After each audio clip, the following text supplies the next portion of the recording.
Hey y'all, it's Betsy from Cuttin Corners Vinyl in Nederland, Texas. Today we are going to do the supplies I recommend for adhesive vinyl. Since we just did the one for HTV as well as getting ready for Craftsmas, these are the things that I definitely recommend for you to have in your hands to get ready for all the projects we're going to do. Now, disclaimer, you can purchase a lot of these things from us and we appreciate it when you do, but you do not have to purchase from us. Now, to start off, the main things that I definitely am going to recommend for supplies for adhesive is your squeegees. Now, there are two different types. There's your regular, just plain plastic squeegee, and then this is your felt edge squeegee. Your main plastic squeegee you can take and squeegee anything onto as far as vinyl goes, squeegee down all your lettering.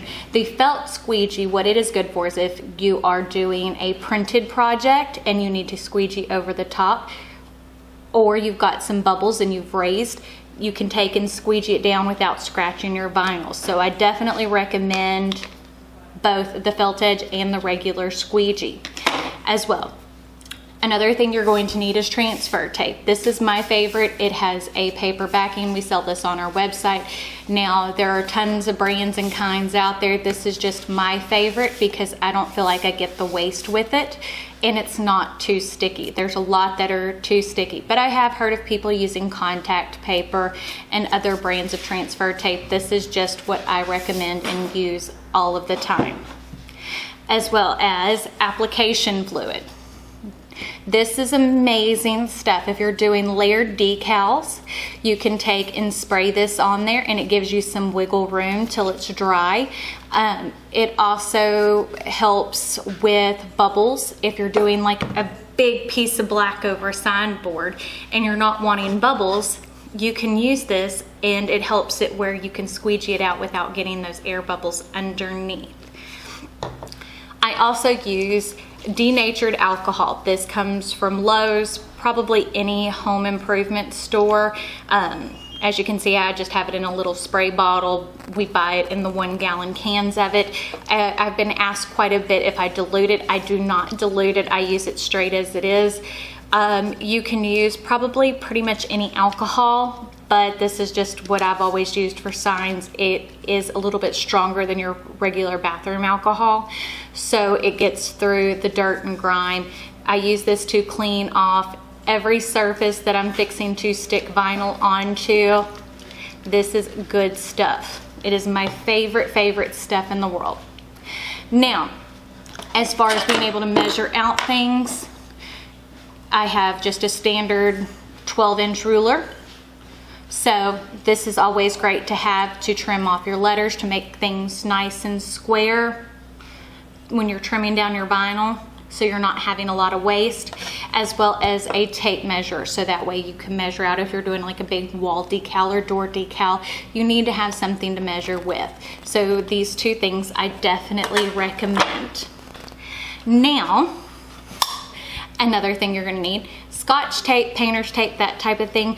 A lot of times when you're laying out a project and you're wanting to squeegee it down, you can take and use Scotch tape or painter's tape as a hinge, so that way you can remove the backing and slowly squeegee down.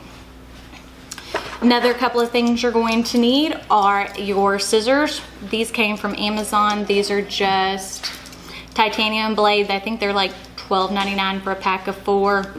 I have these all over the place, as well as a breakaway blade. Again, if there are letters that didn't cut all the way through, you're wanting to trim stuff down, this gets in there, it's nice and sharp, and you can break away the blade so you can start with a fresh blade.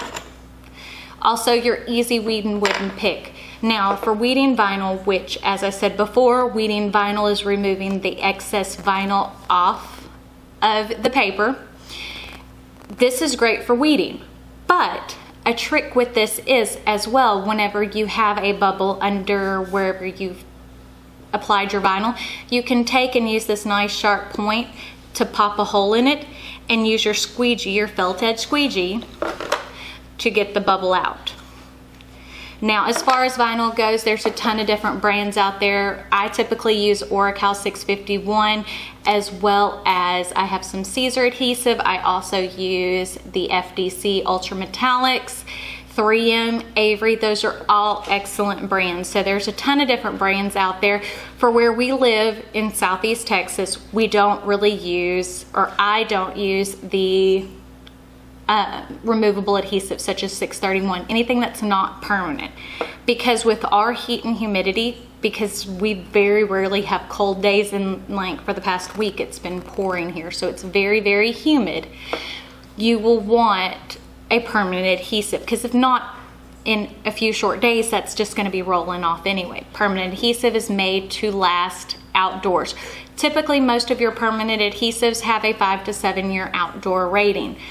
But again, it depends on the brand, it depends on the color. Some colors don't last as long outdoors, such as reds or neons. Those don't last as long as like your standard blues, but they're still outdoor rated. So you can use those for your Yeti decals, Christmas ornaments, car decals, anything like that. That's what I would definitely recommend. Now, a few little things as well that you may want. If you don't have a heat gun to help get out bubbles or go around curves, a hair dryer will work. I use my hair dryer all the time. It stays up here. I don't even have it at home because I really don't blow dry my hair, but I use it for applying vinyl. So those are some of the things that you can use for adhesive. If I forgot anything or anything that you recommend, please leave it down in the comments below. As well as don't forget to check out all of our videos. Right now we're posting every Monday, Wednesday, and Friday, but starting October 1st is when we start Craftsmas, and I will give a little bit more detailed video about that in the next week or so. But I think that's it, so don't forget to check me out on all my social medias: Facebook, Snapchat, Twitter, Instagram. And if you want to go ahead and hit that subscribe button right down below, and if you hit the notification bell icon next to it, that will notify you when we post new videos. Don't forget to give this video a big thumbs up too. Other than that, thanks, and y'all have a great day.